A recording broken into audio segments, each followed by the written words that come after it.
Hello, I'm Tony Akinyemi of the Rafa Institute of Healthy Living.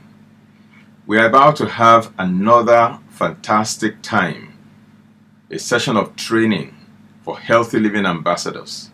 And I want to invite you to enroll Wednesday to Saturday, and it's going to be in the evenings, so it doesn't really interrupt your work. You don't need to take time off your work. When you come back from work in the evening, by 6 o'clock we commence, and we finish a little bit late into the night. 4 days of very intensive and elaborate coaching and training on healthy living. But before I introduce more details to you, I'd like you to watch this brief video and then I'll be back again. Enjoy. I'm your regular host, Tony Akinyemi. We've been discussing cardiovascular health in general and hypertension in particular. And we have looked at 8 predisposing factors that can make someone to be prone to developing hypertension. And we are building a strategy around those 8 predisposing factors to help us either to prevent or to reverse hypertension. So far, we have discussed 3 of those strategies. Number 1, we have looked at the spiritual factors that we need to address. Number 2, we have looked at the psycho-emotional factors that we need to address. And number 3, we have looked at the nutritional factors that must be addressed. Today, we are going a step further.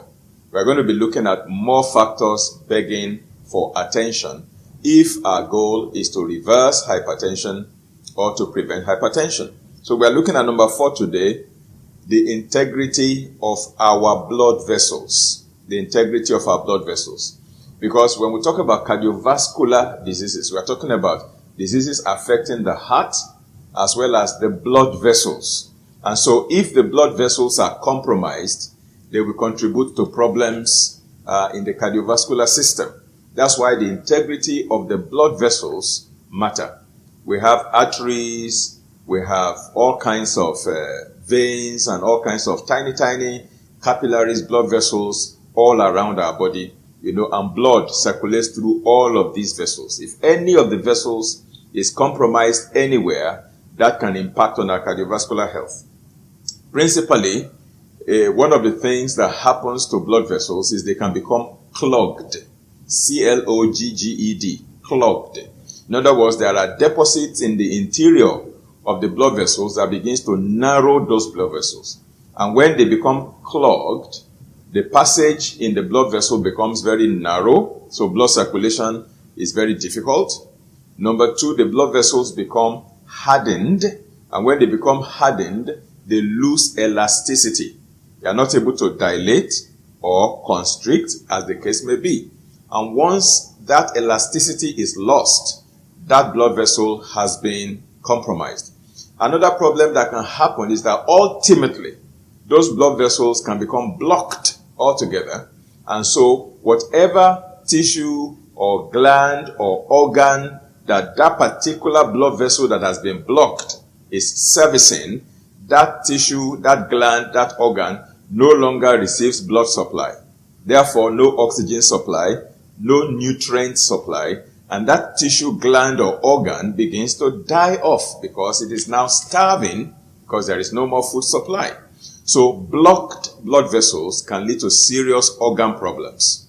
Okay? Then another thing that can happen to blood vessels is that they can actually become fragile, they can become weak, and they can burst. And when they burst, then there can be internal bleeding.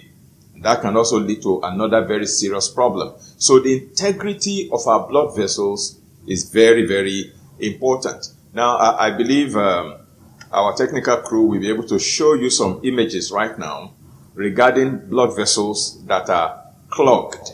Okay, you will see plaque deposit. Plaque is typically made up of cholesterol plus some inorganic minerals like calcium and what have you. It's like concrete. When you mix cement and sand and gravel or granite and you make concrete and then you pour it, after some time it hardens. It becomes very hard. It concretizes. And then it becomes a very difficult thing to deal with. Such deposits can also be made in the interior of our blood vessels. And you will see the images. Normally, when you see a good blood vessel, it should be very round like a pipe. And it should be hollow at the center, and blood should be able to flow through easily. But gradually, deposits can begin to, be made in the interior of the blood vessels, and those deposits can begin to narrow the blood vessels in the first instance and may ultimately block those blood vessels, and then that can cause an instant problem in the individual that is experiencing that. So how then do we restore the integrity of our blood vessels? The first thing is to unclog the blood vessels. You unclog it. I'll talk to you about how to do that.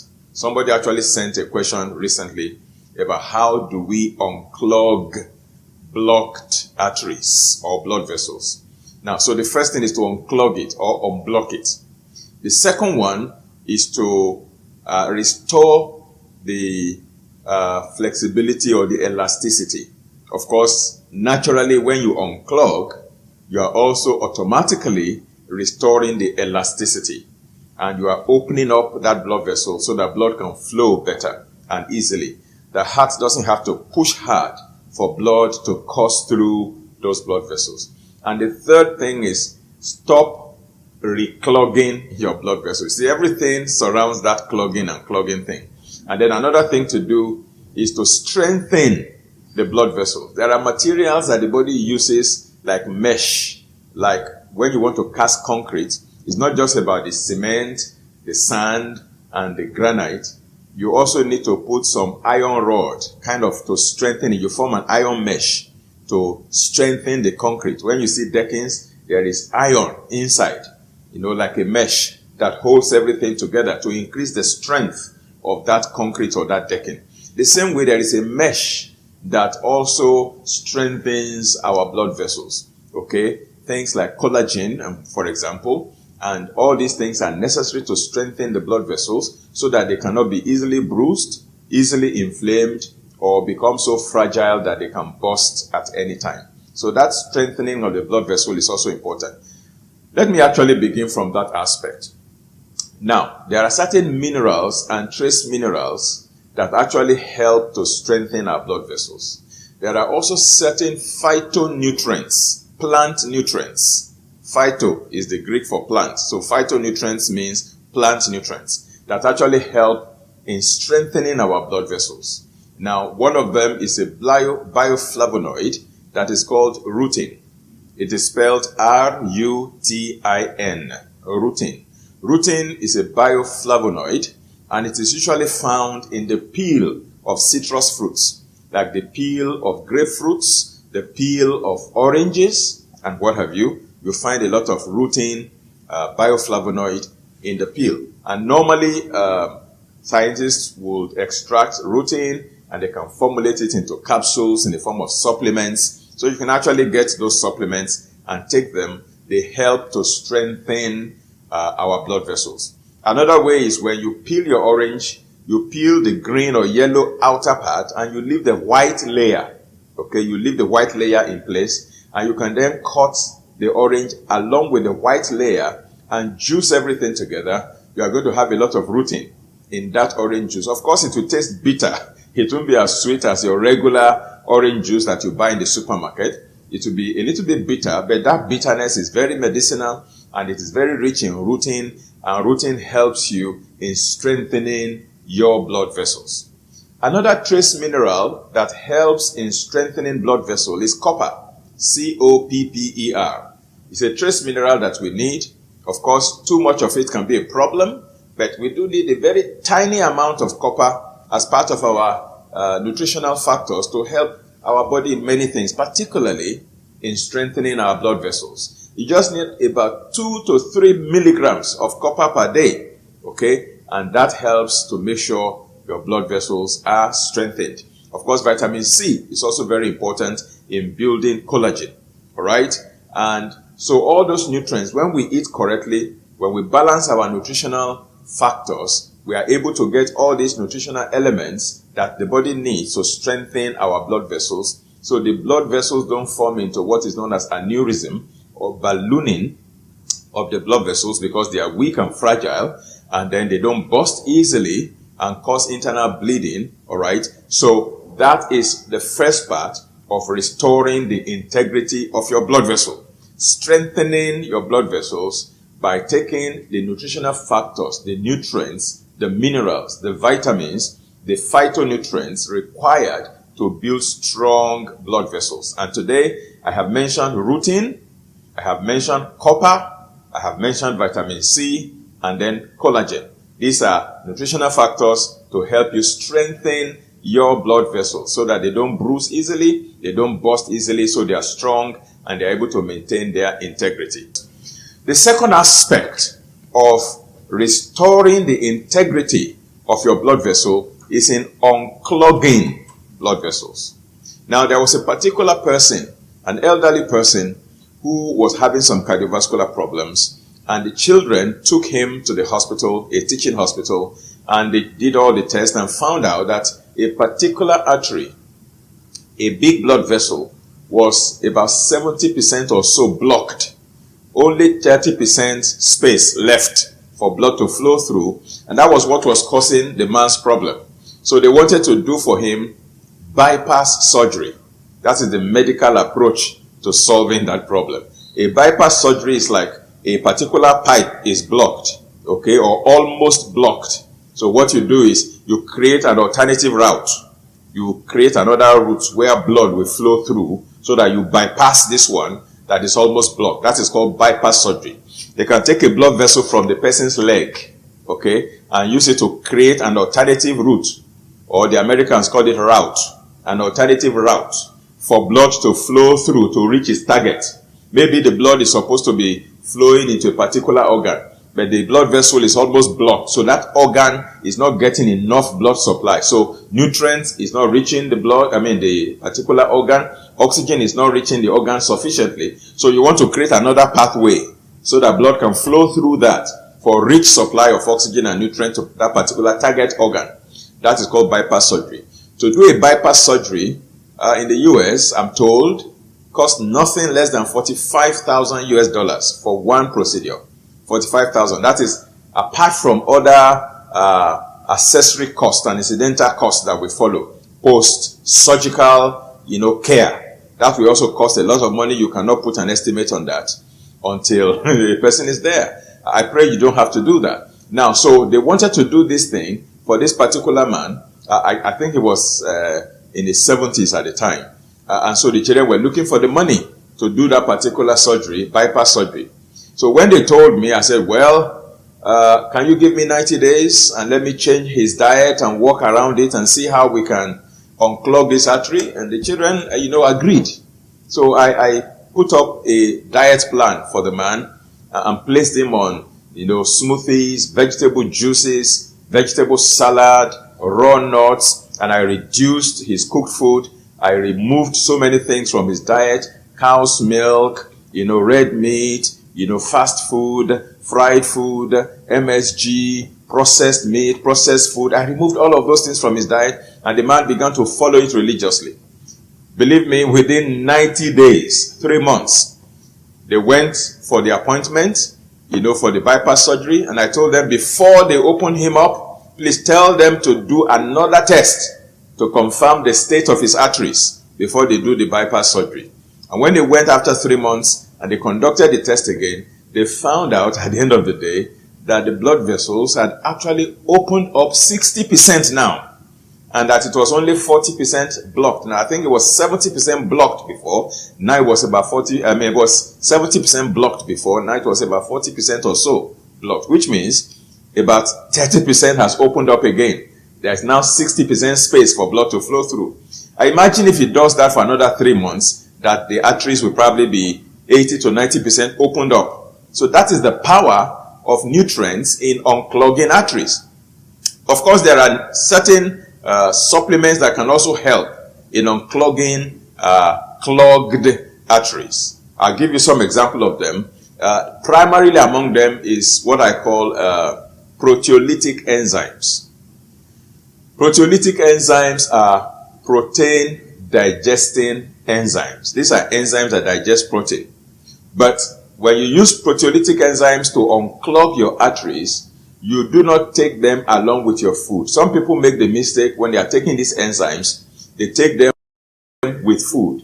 When you take those enzymes in capsules along with your meal, what it will do is that it will digest the protein in your food, in your stomach, and it will not go anywhere else to do any other thing. It will not achieve the purpose that you want to achieve. When you are using proteolytic enzymes to unclog arteries, what you do is that you take them on an empty stomach, at least 1 hour before a meal, or about 2 hours after a meal. So they go into an empty stomach. When the enzymes get into the stomach, there is no protein in your stomach, no food in your stomach to digest. They get absorbed through your digestive tract into your blood vessels.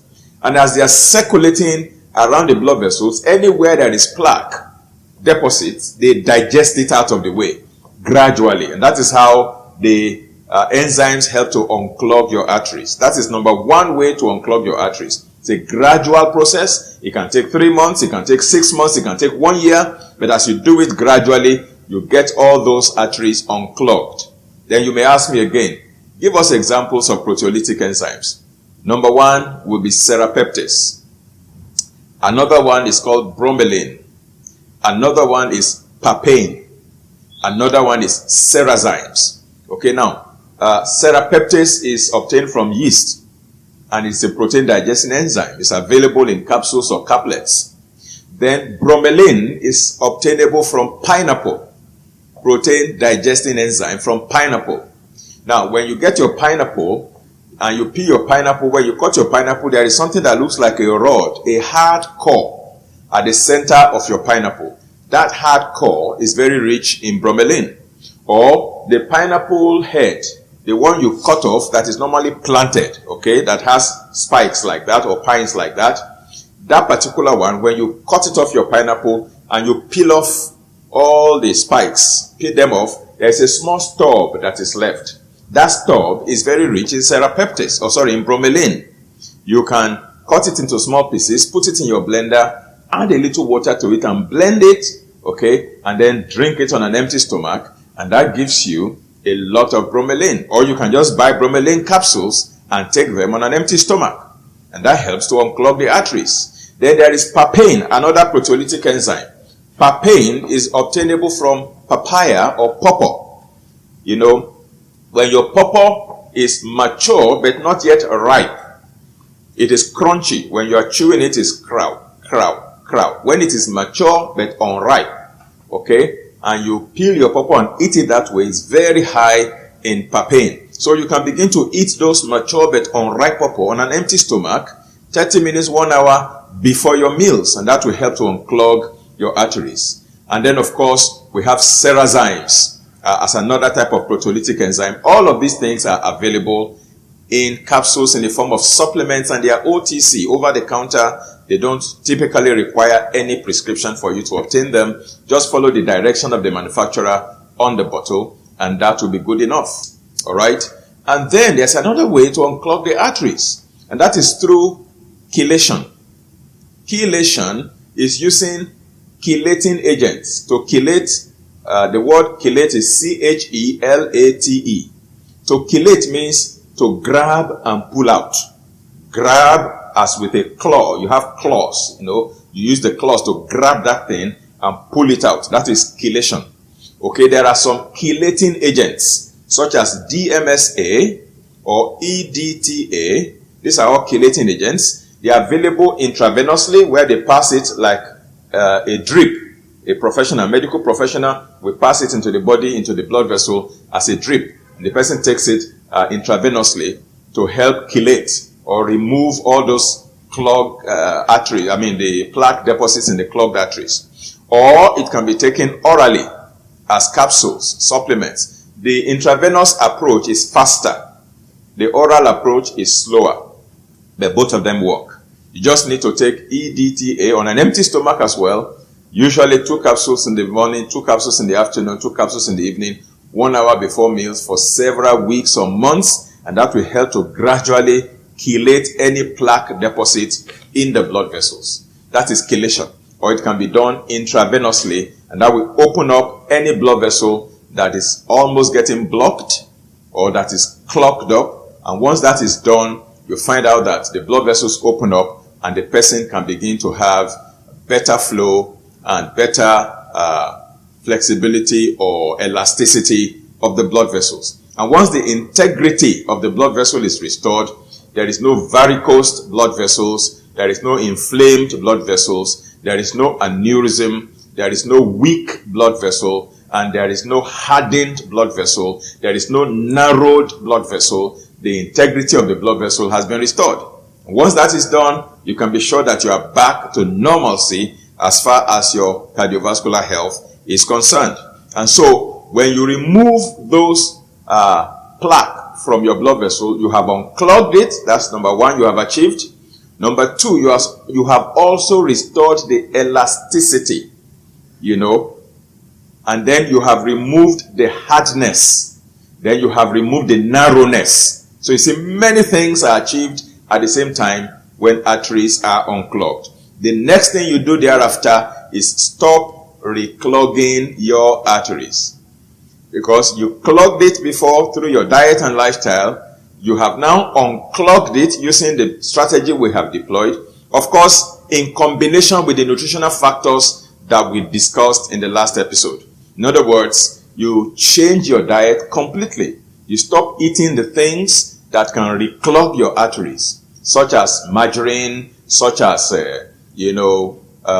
processed food, processed meat, and all the foods that increase inflammation in the body and all of that. You remove them and then you substitute them with wholesome, health-giving food, particularly fresh fruits, raw vegetables in the form of juices, freshly made, smoothies, nut milk, vegetable salad, and what have you. These should constitute a major part of your daily dietary fare. That way, you don't reclog your blood vessels again because you have now unclogged it. That's a very, very beautiful strategy. Now, let me talk about a few things that some experts have said along this line of our cardiovascular health regarding our blood vessels. Dr. Linus Pauling, as well as Dr. Joseph Makola, have some beautiful statements to make. I just want to read to you what they have to say.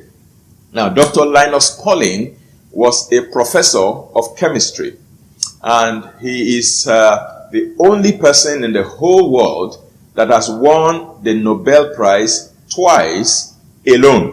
When I say alone, this is what I mean. Sometimes a Nobel Prize is given jointly to 2 people or 3 people. So the 2 of them will jointly win that Nobel Prize.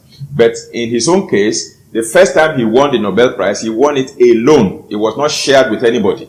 The second time he was awarded the Nobel Prize, he won it alone again. And he's the only individual in the whole history of humanity that has won Nobel Prize twice, from my research, from the records available to me. I mean, if you have information that is more current than this one, please let me know. But so far, what I know is that he is the only one that has won the Nobel Prize twice. The first one, he won it for his work in chemistry as a scientist. The second one, he won that Nobel Prize for peace. Okay? Now, he was the one that, brought to the fore what we now know as orthomolecular medicine. Orthomolecular medicine is the use of mega doses of vitamins and minerals to treat disease along with dietary change rather than pharmaceuticals. That's called orthomolecular medicine. You can Google it and read more about it so you can have an understanding. Professor Linus Pauling was the one who introduced that concept of orthomolecular medicine. He introduced how to use niacin, vitamin B3, vitamin C, and various other vitamins to treat psychiatric disorders such as schizophrenia, bipolar disorder, and what have you, as well as intravenous vitamin C in the treatment of cancer and many other degenerative diseases. This is what he has to say regarding using nutrients for cardiovascular health. He particularly recommends 3.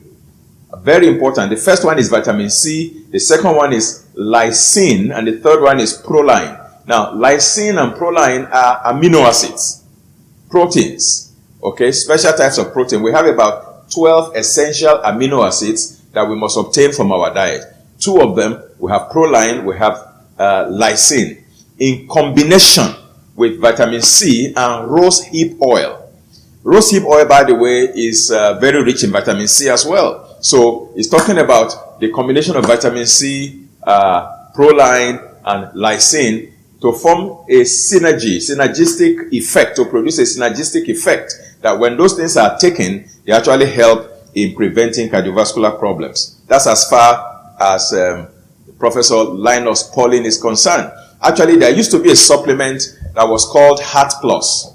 It's no longer available because the company that produces it has closed down.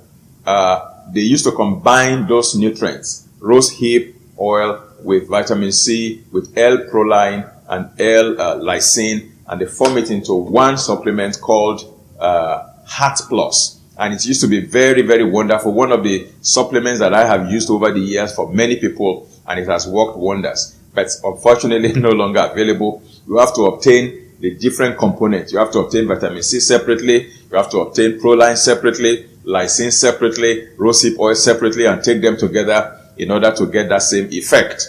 But those nutrients are very, very important. So that is as far as the integrity of the blood vessels is concerned. And once we get that straightened up, we can always sort out our cardiovascular problems in that regard. Now, I have seen many people who are trying to normalize their BP. And they say, okay, I have dealt with the psycho-emotional issues. I've dealt with stress. I've reduced my workload, my schedule. I sleep longer now. I used to sleep for 4 hours. Now I'm sleeping for 6 hours. And I am exercising now and this and that. And my BP has still not come down the way I want it to come down. What you must understand is that there are several factors contributing to your elevated BP.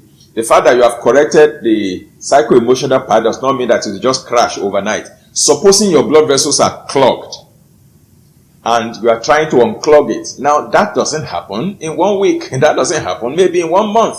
So even though you have dealt with the other aspects, you have to be patient to allow your body to unclog your blood vessels through the various strategies that I have mentioned today. Once that happens, over a period of maybe 3 to 6 months or even 1 year, and those blood vessels open up thoroughly, then you will see your BP coming down. But from my own experience, working with people, I have found out that typically the average is about 90 days, 3 months. After 3 months, most people will find their BP normalizing. Now, when you start all these strategies that I am mentioning to you, please, it doesn't mean you should stop the use of your medication.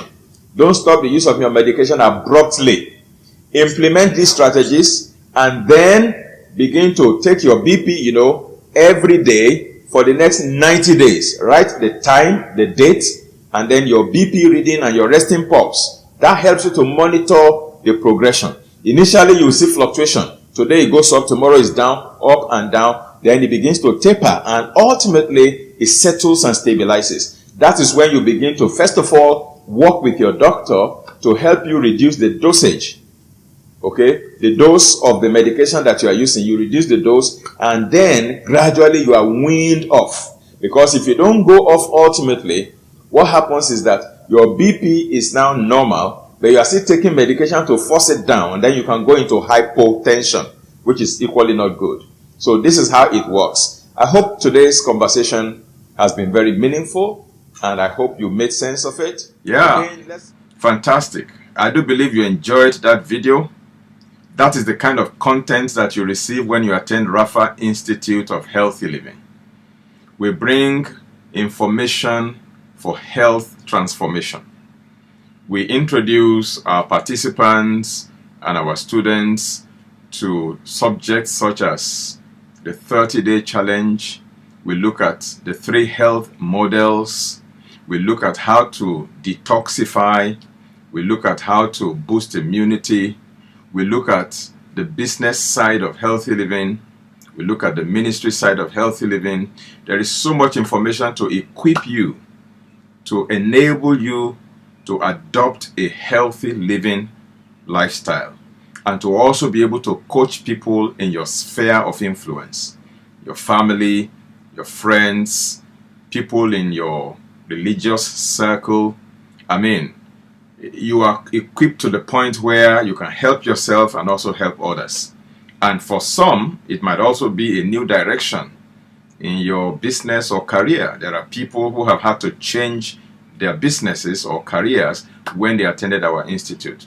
and now they are involved in the healthy living business, either operating juice bars or salad bars or restaurants that serve healthy foods to support people's wellness journey. There's a lot that you are going to be exposed to when you come to Rafa Institute of Healthy Living. It's going to hold online, so you don't have to live where you are. You can join us from any part of the world. It's starting on Wednesday evening and it will be ending on Saturday evening. So Wednesday evening from 6 o'clock till about 10 o'clock, 4 solid hours of intensive and extensive teaching and coaching. And then on Thursday, the same thing, 6 p.m. to 10 p.m. On Friday, the same thing, 6 p.m. to 10 p.m. And then on Saturday, we have 2 sessions, 9 a.m. to 1 p.m. in the morning for 4 hours, and then 4 p.m. to 8 p.m. Saturday evening for another 4 hours. So you have 5 sessions, 4 hours each. And we have our facilitators and lecturers drawn from across various fields of human endeavor. We have professors of medicine, we have pharmacists, we have nutritionists, we have microbiologists, we have biochemists, we have pastors, we have engineers, we have exercise physiologists, we have health coaches, we have people from all walks of life who teach at our institute. You are going to be exposed to very experienced hands who have traveled this road before. Many of them have been bedeviled by debilitating disease, and by the grace of God they've been able to recover, and they'll be sharing their experiences with you, whether it be in the area of weight loss or weight management, in the area of infertility, in the area of managing diabetes or hypertension or arthritis, or you name it. We have people who have been delivered from all of those and who are going to be bringing their experiences to the table, cardiovascular conditions and what have you, and you'll be glad you did. And for those who will be registering as early birds, if you register now, if you don't delay, if you register now, you will be entitled to a special discount. The entire course fee used to be 55,000 naira for in-house training. But for the online version, it's going to be 30,000 naira only. And by the time we are done, I'm sure you will tell me that you got more value than you paid for. But I challenge you to join us for a journey of a lifetime that you will thank God to be a part of. Once again, I'm Tony Akinyemi, and I'm the founder and president of Rafa Institute of Healthy Living, and I welcome you to a fresh start in your wellness and well-being journey. God bless you.